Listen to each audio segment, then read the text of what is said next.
Praise இங்கே வேதத்தில் நீதிமொழிகள் 10:19 சொற்களின் மிகுதியால் பாவம் இல்லாமல் போகாது, தன் உதடுகளை அடக்குகிறோனோ புத்திமான்.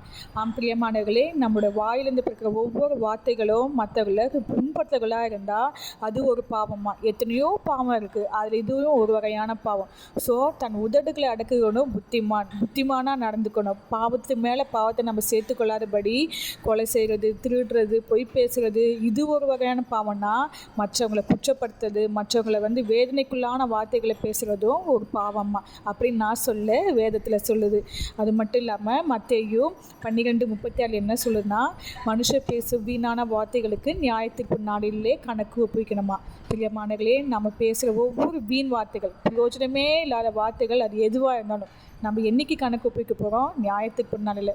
அதனால் பேசுகிற ஒவ்வொரு வார்த்தைகளையும் நம்ம கவனித்து, உங்களுக்கும் மற்றவங்களுக்கும் எதாவது பிரச்சனையா அதை கர்த்தர் பார்த்துப்பார். அவங்கள நீங்கள் குத்தி காட்டுறது, சொற்களால் அவங்கள வேதனைப்படுத்துறது இது வேண்டாம். Praise the Lord.